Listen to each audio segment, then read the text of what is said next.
Borderline personality disorder. It's been a coon's age since I did a video. Is it okay to say a coon's age anymore? This right here is going to make the video all the much better.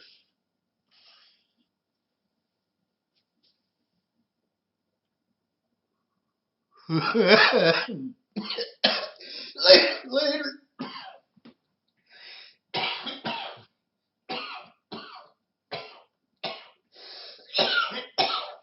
Coming back. I'm back. Oh, I got suddenly, it's very warm in here all of a sudden. How am I ever going to stop this coughing? I'll just have to take a drink out of my Mr. BPD personalized coffee mug. It's personalized with writing and stuff by Deucey Davis himself. Let's do some more here. Can you? It's an awesome freaking cup. Why don't you order your own today? The link's in the description below. Right now, if you order a cup, you get a free coaster. Yay, something free. They say nothing in life is free.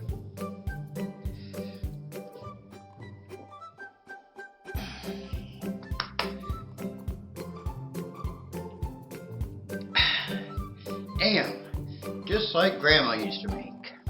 I wanted to talk about drugs. I'll be blunt. That's what I wanted to talk about. Why? Well, I don't know. Drugs are a huge part of my life. They have been. I went from street drugs to pharmaceutical drugs to in the middle. Maybe they're legal, maybe they're not, depending on where you are. That's the thing with drugs. It really depends on where you are if this is acceptable or not. I mean, there's some things that are just acceptable nowhere, turkey basting being one of them. Who's that? Am I tripping or is there someone sneaking around in there?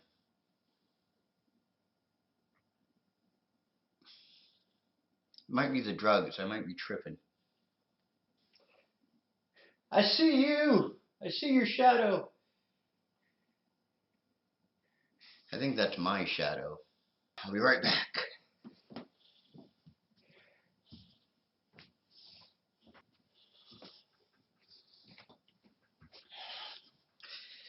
Sorry for that interruption. It was just somebody wanting to do donations on PayPal to help this channel out. Drugs are a crazy thing, huh? Cocaine is a hell of a drug. The drug that messed me up the most, I should give you a chance to guess it. I really should. But I'm not going to. I'm going to tell you what it was. Chantix. In case you don't know what Chantix is, it's supposed to help you stop smoking. And it worked. I did stop smoking for about 6 months.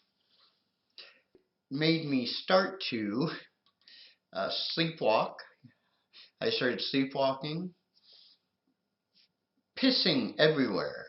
Well, while I was sleepwalking, I would just decide to take a piss everywhere. Finally, my girlfriend at the time decided that it was time for me to start smoking and get off the Chantix when I was pissing on her. Apparently she didn't like it. I told her there are people out there that pay good money for shit like that to happen to them. I'm not one of them. I mean, but if somebody wanted to pay me, I'd piss on them. I don't care. I mean, money is money, right? There's only a few drugs I haven't done. DMT, which I really, really want to get my hands on. If anybody knows how I can get my hands on this very illegal drug, well, don't tell me. Definitely do not send me an email or anything with contact information or any types of hints on how I could get a hold of this illegal DMT stuff. Definitely do not. Do not. And definitely don't send it to this address here where, well, that's where I accept fan mail if anybody wants to send me anything. Definitely don't send me DMT or any drugs for that matter. Definitely do not send drugs to that address. Or food. No food or drugs. Anything else? No bombs. No food, no drugs, no bombs. There's people I know that have said they've tried it, but that's like that person that says that they had a friend that had a friend that got by Santa Claus. I mean, everybody knows a person that knows a person that that happened to, but really, usually they're just full of crap, right? Now, in case you don't know what DMT is, it is DMT is a naturally occurring psychedelic. It's not as popular, as well known as LSD, but its use has grown over time. One study of the drug made users feel like they were surrounded by Santa Claus and his elves. That's why I'm told it was so important to get this drug off the streets. I'm good with hallucinogen type stuff. One time my face fell off, but other than that, it's been pretty good. I believe in freedom of choice. I do not believe that drugs are bad. Why? Because everything is actually a drug if you really want to get nitpicky about it. Caffeine is a drug. Sugar is very addictive. It is also a drug. Anything that changes your natural chemistry is a drug. We are all addicted to drugs. Just some are socially acceptable, while others are not, and a lot depends on where you are. Sugar is accepted, especially in the United States. Everything is pumped full of sugar. Everything. We dump sugar on everything. It's insane. I stopped looking at the sugar content and things because it's just ridiculous. I'm a sugar addict, though. I'd like to just straight IV it. Coffee and sugar, and I'm good to go. There's two types of ways to do hallucinogens. One way is to get really tripped out, listen to Pink Floyd while watching Wizard of Oz. Another way of doing hallucinogens is more of a spiritual connection, or to try to make a spiritual connection. That is the way that I use hallucinogens myself. I'd like to get my hands on some of that stuff they have over where the jungle people are, the Aborigine tribes or whatever. It's Wallop. I can't pronounce it, but it's some kind of, the medicine man makes it, and pooh, I want some of what the medicine man's got.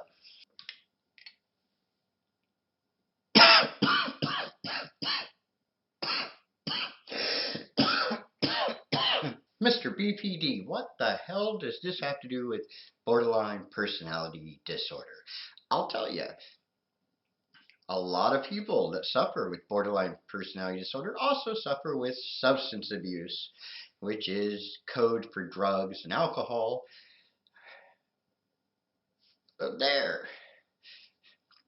A lot of times, especially in males, I just made that up, but I'm going to stick with it. Especially in males with BPD, 99% of the time they're also going to be hooked to drugs. They're going to be on the junk. That just sounds like they're gay. Well, now it's bad because they can't be happy gay. They got to be fucking gay. That's not what I was trying to say. All right, you can suck if you want. I mean, hell, I probably would if I got paid. Money is money, right? Maybe I'd piss on somebody. No, we got to cut that out. Cut that out. Okay, stop. Hammer time. Let's try that again. Studies have found that especially in males with borderline personality disorder, there is a higher chance of substance abuse. I don't think drugs should be illegal. I've been saying this forever. I also don't think that drugs destroy families. I believe what destroys families is the criminalization of the drugs, the villainization of the individuals that may be doing drugs. Do you know how many pharmaceutical drugs I take every day now? I've got an entire a box for my pharmaceutical drugs. When I was doing street drugs, well, okay, I had a box for that too, but I could never fill the box. And that's one of my big things. I have a huge problem with the fact that we all think pharmaceutical drugs are great, right? We don't even question it. We don't look at the pharmacist as a drug dealer, or well, actually, the doctor would be the drug dealer, the pharmacist would be the cook. So, yeah, we don't look at the pharmacist like they're Heisenberg, right? You can take prescription drugs whenever, and they suggest that you don't drive vehicles, but we know everybody's driving high. Come on. Yeah, with as many, yeah, everybody's driving high. Yet the street drugs, not only is society against the street drugs themselves, but they're then against the person that uses the drug. I lost a lot due to my addiction. These things I lost were not because of the drugs per se. The things I lost was the mindset of the people around me towards the fact that I use drugs. Whatever you want to put in your body, as long as there's only one thing maybe that I'm against. The thing I'm against though is drinking alcohol. Alcohol was the only thing that ever hurt the ones around me. It wasn't the street drugs that hurt the ones around me. I was fine. Their point of view towards me was different once they found out. Other than them being hurt that I had not told them, which they reinforced the reason I didn't tell them with their reaction towards it. When I was drinking, I did things that, I'm not going to say the alcohol made me do it, but I would not have done it if I had not been completely shit-faced. Everything else I've ever done, any other drugs I've done, I've never been so out of control that I do things that I would not do. Well, okay, maybe I mean, when I was doing meth, I scrubbed the bathroom for 2 days. I wouldn't do that without it. But that didn't hurt nobody. That actually helped everybody out. That bathroom was germ-free. Maybe it hurt the people that had to wait the 2 days for me to get out. Alcohol is horrible, from my experience. The things I did when I was drinking, I have huge regrets for, which I've had to just get over the regrets. I take responsibility for what I did. At the same time, I was in no position, or I had no control over it.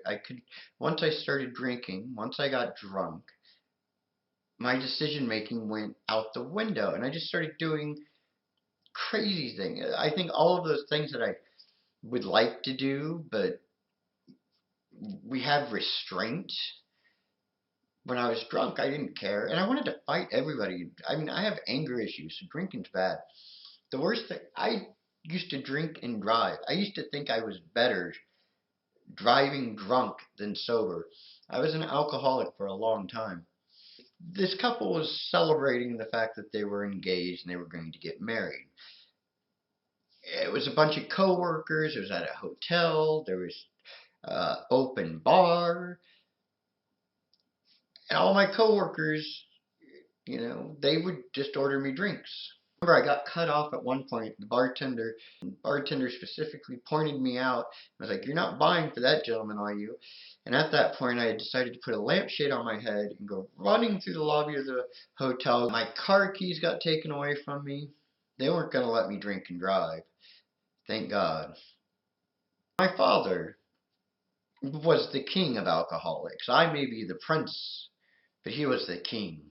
And one thing that he had taught me early on, I think I was around 4 or 5, was that you never, ever, ever have one set of car keys. You have your regular car keys, the car keys you use 99% of the time. The ones that everybody sees constantly. You have those for when they want your keys. And here's the secret to this. When they come to take your keys, you don't give them to. You make them fight you for it. You get pissed, maybe punch somebody. If you give the keys up too easily, they know that something's up. You got to make them work for it. Usually a good hour and a half of just back and forth. And no, I'm not. Yeah. And then, okay, I'll give them to you. No, I can drive. Hour and a half at least. Then give up the keys. Then, when nobody's looking, you can go out and you can grab your secondary key. Your, oh crap, they took my key, but I'm still going to drive drunk because I'm an idiot key. My car had a door thingy on it, so I just had the key in there. It was just a pull open door, so I didn't need to be in the vehicle to pop it open. And I drove myself home. When I got behind the wheel that night, I started the car up, and for a moment, I realized that I probably should not be driving. I couldn't drive. I was a little bit too drunk. The next thing I know, I'm waking up in my bed. I have no idea what happened. From the point I realized I was too drunk to drive to waking up in my bed. I do remember running downstairs in a panic and checking the car for blood, dents, no signs of any of that. So if I did kill somebody, it didn't hurt my car, so we're all good. This might have to be a two-parter, because I have a lot to say on this topic. It's probably going to be a 3-part, 4-part, maybe even a 5 or 6-part series of videos on this topic, where next time we'll get more into the criminalization of the individuals doing drugs and what I personally lost.